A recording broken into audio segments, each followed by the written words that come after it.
بیګا مونږ کلاس 4 ښه ډیټیل سره ریکارډ کو تقریبا د یوې غنټې ویډیو وه خو مسله دا پیښه شوه چې زما مایک سیټ اپ ګډوډ شو د هغې په وجه باندې هیڅ وایس نه ریکارډ شوی نو نن به زه د هغې بیګاني کلاس صرف او صرف ریکیپ کوم نو زه به نن ریکیپ کوم ریکیپ دا دی چې مونږ ړومبي ویلو کنټرول فلو یا کنډیشنل اپریټرز یا اف ایلس چې کوم سټیټمنټس دي په مونږ سره داسې یو کنډیشن وي چې اف کنډیشن وي او بیا ایلس اف وي او بیا ایلس وي په دې کې چې کم یو هم ټرو شي هغه کوډ به ایگزیکیوټ کیږي او باقی دا نور به نه ایگزیکیوټ کیږي مونږ سره اف کنډیشن لګېدل دی نو سینټیکس دا چې اف به ولګو او د هغې نه پس به چې څه کنډیشن ورکولي هغه به ورکو او د هغې په اینډ کې به کولون لګو د هغې نه پس به چې انټر ووهو نو دا څلور سپیسز یا یو ټیب که دا دوه ټیب کوم هم دا ټیک وي نو مونږ ورته بیا ووایو چې څه وکړه چې کم کوډ وي دی به هغه کوډ رن کړي که ان کیس دا فالس شي دا کنډیشن غلط وي نو بیا به دی لاندې بل ته راځي الف ته هغې کې به دا کنډیشن ګوري او هغه که ټرو کېږي نو رن به یې کړي که نه ټرو کېږي نو تر اخره به ایلس ته راځي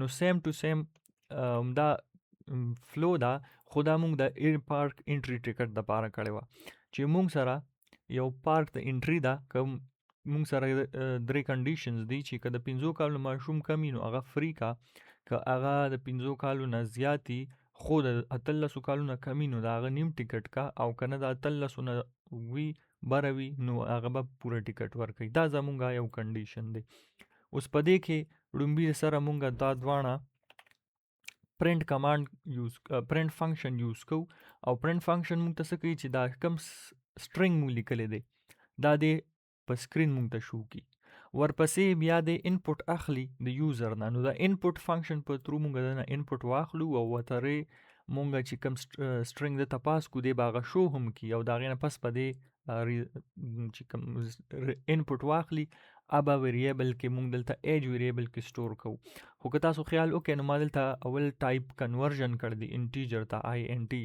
د هغې وجه دا ده چې مونږ سره انټیجر انپوټ همیشه ایز ا سټرنګ انپوټ اخلي نو هغه که مونږ 21 ورکو یا 30 ورکو یا 50 ورکو هغه ایج نو هغه ایج به کنورټ کول غواړي سټرنګ نه انټیجر ته نو ځکه مونږ دلته ټایپ کنورژن یوز کړی دی اوس مونږه بیا په هغې کې مونږه دوه ټایپس کړو یو او لوجیکل اپریټر سره یو و نیسټډ اف ایلس سره دواړه ایکسپلین کوو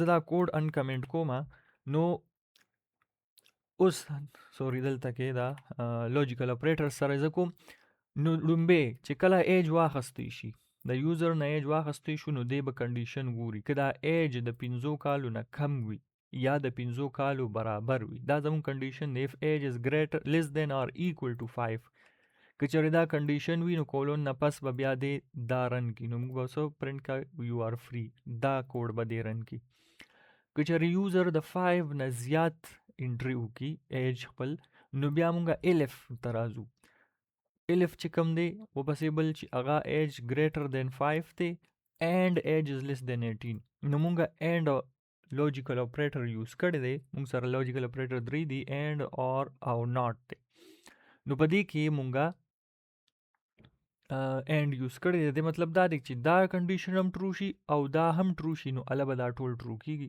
د نه مخکې کلاس کې مونږ دا ایکسپلین کړی دی چې اینڈ اور کار څنګه کوي نو تر دې ځای پورې چې که دا د 18 او د 5 ایرز ترمنځ یو ایج راشي نو دی به دا کوډ ایگزیکیوټ کړي که دا هم نه وي د 18 نه ګریټر وي خو دلته یو بل ما ورکړی دی فار ایگزامپل غلطي وشوه دا چې د انټري په ځای د یو کس د 20 کالو ایج انټر کو هغې په غلطۍ کې 200 انټر شو نو بیا خو به څه چل کوي بیا به دی په کار ځکه چې 200 کالو یا دغه ایج خو په نن سبا وخت کې ممکن نه دی نو ځکه مونږه داسې پروګرام به جوړو چې هغه د دې سره مطابق وي نو مونږ ځکه ورته وایو چې 120 ایرز نه کم وي نو ته به ورته وایې چې یو ویل پی فل ټیکټ که چېرې دا کنډیشن هم ټرو نشي څوک 200 ورکړي نو بیا به دی دا پرنټ کوي چې پلیز انټر یور کریکټ ایج دا ما پرون ښه ډېر ایکسپلین کړو خو بس د له بده مرغه هغه څیز ریکارډ شوی نه دی ښه نو دا زموږ کنډیشن پوره کوي ورپسې زه nested if else یوز کوم. nested if else داسې دي چې لکه په if else کنډیشن کې مونږه دننه بل if else ور واچو. او دا سیم ټو سیم پروګرام بره چې کوم لیکل شوی دی هغه دا هم دی. دلته هم دې چیکینګ کوي که دا ایج د 5 ایرز نه کم وي یا د هغې برابر وي نو ډومبې به پرنټ کړي یو آر فری. خو که دا ایج د 5 نه غټ وي نو بیا په هغې کې دننه مونږ یو بل کنډیشن اف ایلس یوز کړی دی، اف بلاک یوز کړی دی چې اف که د 5 ایرز نه ایج غټ وي نو بیا به دې دلته راشي خو دلته بیا بل اف دی. نو به وګوري که د ایج 18 نه کم دی نو دې ورته وایي چې یو ویل پی هاف ټکټ. خو که د ایج د بیا هغې نه پس که د 18 نه زیات شي د دې چې کوم فالس کېږي به دا چې کله 18 ایرز راشي نو دې به دا کوډ نه رن کوي د هغې په ځای به دې خوا راوړي. یا 18 ایرز شو نو دلته به څه وشي که چېرې به وګوري کنډیشن به وګوري که ایج د 120 نه زیات دی نو دی به بیا وایي چې خپل کریکټ ایج ور انټر کا، او که نه سم دی نو بیا به دې دا هم سکیپ کړي دا هم سکیپ کړي ډایرکټ به دې خوا راشي نو یو ویل پی فل ټکټ دې ته به راشي. د دې کوډ په ګیټ هب باندې پروت دی، لینک په ویډیو کې به زه شیر هم کم. کلاس 4th کلاس کې به د دې هغه پروت دي. ښه دلته اوس زه راشم او مونږ بیا هم د اف ایلس په ذریعه باندې مونږه چیکینګ کوو چې د یو نمبر چې یو انپوټ کی یو یوزر نو هغه انټیجر دی سوري هغه ایون دی که آډ دی. نو د دې لپاره نو د ټول نه وړومبي خو لاجیک دا دی چې ایون او آډ معلومولو لپاره چې هغه نمبر چې په 2 باندې پوره تقسیمیږي یا ډیویزیبل بای 2 کمپلیټلی نو هغې ته به مونږه ایون وایو، کینې نو دا به آډ وي. نو مونږه دلته څه وکړل په دې لاین آف کوډ کې مونږه انټیجر او د انپوټ په ذریعه واخلو خو کنورژن کوو. کنورژن څه لپاره کوو ځکه چې دا به ایز سټرنګ انټر کېږي نو مونږه کنورژن دغلته وکړو او نمبر کې اساین کو. نمبر ویریبل کې دغه ویلیو سټور شي. اوس که هغه نمبر هر څنګه وي اف نمبر پرسن 2 د دې پرسن مطلب ماډولس دی. دا ماډولس څه کوي دا ریمایندر یعنی دلته نمبر کې فار ایگزامپل 5 راغلی دی نو 5 به په 2 ډیوایډ کی او چې څه ریمایندر راشي هغه به دلته بیا کمپیر شي. دلته کمپیریزن اپریټر لګېدل دی ډبل ایکول ساین. د ډبل ایکول ساین مطلب دا دی چې دا کمپیریزن کوي. یو سنگل ایکول چې وي نو د هغه مسله دا دی چې هغه اساینمنټ اپریټر دی هغه ویلیو اساین کوي څنګه چې دلته د نمبر کې یوز شوی دی. نو دلته مونږ چیک کوو چې کوم نمبر هم راشي اب دلته چې څه وي په هغې به ډیوایډ شي. دلته اوس 2 دی په 2 به دې ډیوایډ شي او د هغې نه پس چې څه ریمایندر راشي نو هغه به وګوري که هغه چېرته 0 وي او دا هم 0 دی نو دا به ټرو شي نو دا لاین آف کوډ به رن شي. خو که هغې ریمایندر 0 نه دی راغلی نو بیا به مونږ سره دا یو لاین آف کوډ دا رن کېږي. د دې په تاسو خپل ټرای وکړئ چیکینګ پې وکړئ نو تاسو سره به د دې ریزلټ راشي کوډ به ګیټ هب شته. بیا پسې مونږ رینډمایزیشن وکړو خو رینډمایزیشن نه وړاندې مونږ یو بل سیز وکړو د هغې ماډیول امپورټ کول دي. لکه دلته ما یو بل فایل جوړ کړو د هغې له ما نوم ورکړو اسد ډاټ پای. په هغې کې ما ویریبلز 2 واخیستل یو مای نیم او یو فل نیم. ټیک شو. خو اوس زه غواړم چې دا ویریبلز د دې پروګرام دا زه دې یو ته راولم نو د هغې لپاره به زه څه کوم زه به امپورټ سټیټمنټ یوز کوم. د امپورټ دغه موډیول چې کوم دی دا امپورټ کی یعنی دې کې څه وي به ټول امپورټ کی. خو بیا چې کله زه دا دغه کوم یوز کوم نو بیا زه دا په څه باندې کوم دا بیا په ډاټ اپریټر باندې زه کوم. نو په ډاټ اپریټر باندې زه څه کوم د چې کوم د موډیول نیم دی هغه ورکم او ورسره ډاټ ورکم او پس د هغې چې کوم ویریبل یا کوم میتھډ وي نو زه هغه یوز کوم. دلته ما سره صرف ویریبلز دي کوم ته چې مونږ دې وخت کې اټریبیوټس ویلی شو نو دا اټریبیوټس یا دا ویریبلز اکسس کولو دپاره مونږ دلته څه کړو ډاټ اپریټر یوز کړو. که زه دا ډاټ تلر کم او کنټرول سپیس زه هم دی به اوس ما ته دغه راکړي دا وګورئ تاسو مای نیم دی او بل فل نیم دی هماغه دوه وي ورته لیکل دي هغه دواړه ویریبلز چې کوم په دې فایل کې پراته دي هغه دلته ما ته وښول. نو زه دلته بیا اکسس کولی شم د ډاټ اپریټر په ذریعه.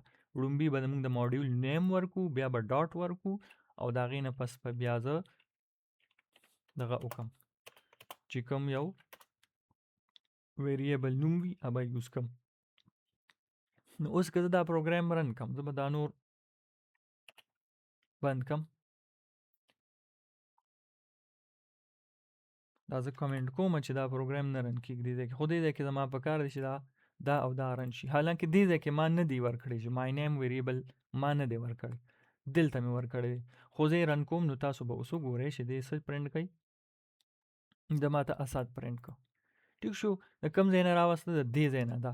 که زه دلته کې چینجز وکړم، فار ایگزامپل زه اسد خان کم، اوس که زه دا رن کم نو تاسو به دلته وګورئ، دلته ویریبل کې چینجز ښه دا د سیو نه کړ، سوري، او دلته د کرنټ فایل د رن کړ، دا یې رن کړ، زما دا پکار دی، زه دا رن کوم نو د اسد خان کړ. ټیک شو. واپس دلته راځم، د دې په ځای که زه بل نوم ورکړم مجتبا، صحیح ده.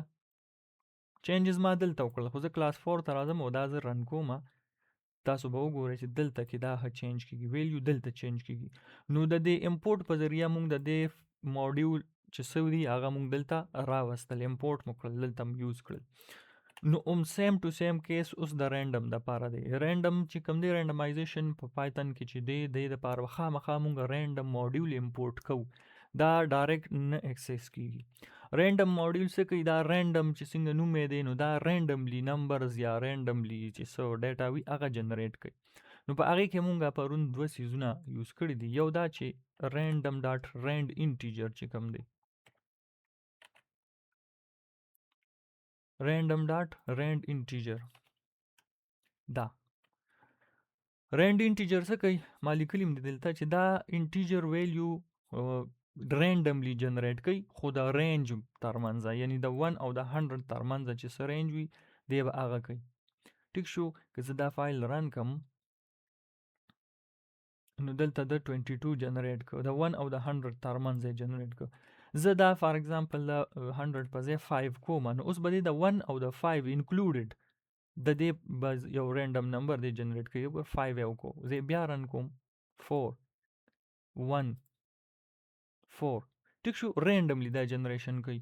نو څه ما یوز کړل چې رینډم موډیول مې امپورټ کو، بیا مې د ډاټ اپریټر په ذریعه د رینډم موډیول چې کوم میتھډ دی رینډ انټیجر والا، رینډ آی ان ټي، نو هغه مې یوز کو او ورته سره مې دا څیزونه دواړه ورته ورکړل، ویلیوز ورته ورکړل.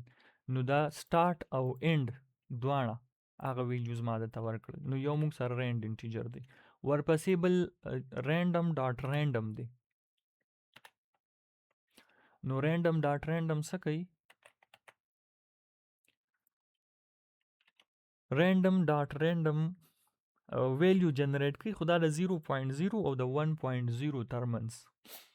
رینډم موډیول کې یو میتھډ دی رینډم په نوم باندې، څنګه چې د دغه نوم دی، د موډیول څه نوم دی هماغه نوم د هغې میتھډ هم دی. کوم چې کله چې مونږ د آبجیکټ سوري د کلاس اکسس کوو او نو موډیول، نو هغې ته بیا میتھډز ویل کېږي، او په داسې سټرکچرل پروګرام کې ته فنکشن ویل کېږي.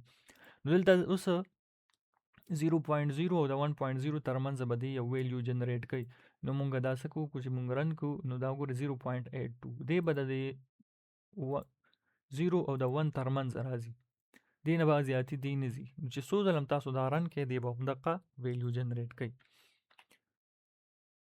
ښه جي. نو بیا مونږه دی باندې یو اسایمنټ وکړو. هغه اسایمنټ دا و چې مونږه یو هیډ او ټیل کله چې مونږه ټاس اولو کوین اولو، نو په هغې کې مونږه یا هیډ راځي یا ټیل راځي. نو مونږه امپورټ موډیول یوز کو، سوري رینډم موډیول مونږ د امپورټ په ذریعه یوز کو، بیا مو هیډ وي چې هیډ به 0 وي او ټیل به 1 وي، دا دته مونږه اساین کړل. بیا مونږه رینډملی هیډ یا ټیل چې سم ویلیو در اوچته کړه، نو هغه رینډ انټیجر په ذریعه څنګه چې مونږ ویلو چې سټارټ ویلیو اینډ ویلیو، نو مونږ دلته صرف دوه ویلیو ورکړي چې یا 0 یا 1. نو هیډ مو دلته یوز کو او ټیل مو دلته یوز کو رینډ انټیجر په ذریعه. نو د به 0 او دلته ویلیو 0 دا او دلته ویلیو 1 دا، د 0 د ویلیو ترمنځ به دی همیشه رینډملی یو نمبر جنریټ کوي. بیا مونږ اف ایلس کنډیشن یوز کړل او هغې کې مونږ څه وویل که چېرې اف هیډ اور ټیل از ایکول ټو 0، ډبل از ایکول ټو ساین دا ایکویلیټي ساین دی، دا ګوري چې که دلته که دا 0 راغی نو دی به پرنټ کوي چې هیډز، خو که دا 0 نه علاوه بل څه نمبر ویلیو راله نو دلته به دی پرنټ کوي ایلس کنډیشن چې کوم دی ابه رن کوي، نو دلته به ټیلز رن کوي. که زه دا رن کم نو دلته اوس ماته ټیلز را کوي، دا د رینډملی جنریټ کو، د خپل بس ترتیب سره راوچت که دې دلته راغی ټیلز. که زه بیا دا رن کم نو بیا ټیلز راغی. اوس وګورئ اوس هیډز راغی. اوس دلته کې هیډز راغی. پروګرام همغه دی خو صرف د دې رینډ انټیجر په ذریعه باندې د خپل ویلیو چینج کوي را چینج کوي او هغه ویلیو بیا موږ هیډ او ټیل کې اساین کړه. دلته مو ورته ووې ایکویلیټي ساین باندې چې وګورئ چې 0 برابر وي نو ته به هیډز ووې. که چېرې مونږ دا الټه کو نو مونږ کولی شو. که دلته مونږ ورکو چې هیډ 1 دی او ټیل 0 دی نو بیا به مونږ دلته هم چینجز کوو چې که 0 راشي نو مونږ ته پکار ده چې دلته دا ټیلز راشي او ګینې نو د هغې نه علاوه دی دا هیډز راشي. صحیح دی. که دغسې نه چینج کوو دا د په خپل ځای وي نو موږ دلته پروګرامینګ کې چینجز کولی شو. فار ایگزامپل دا 1 کم چې دا د 1 برابر شي نو دا به څه راځي؟ دا به ټیلز راځي او دا به څه راځي؟ دا به هیډز راځي. نو د دې په وجه باندې مونږ تاسو په خپله ورسره لږې لوبې وکړئ، کوډ لږ چینج را چینج کړئ او ویې ګورئ. نو دا و زمونږ پرونی کلاس. په دې کې مونږ نور هم بیا د دغه یوز کړو چې مونږ به یو ایپ جوړولو لپاره څه ضرورت دي. بیا مونږ د ګیټ هب یوز کړو خو هغه د بده مرغه هغه څیز ریکارډ شوی نه دی. نو هغه به بیا زه بیا لیکچر کې دغسې ریکارډ کړم انشاءالله. الله په امان.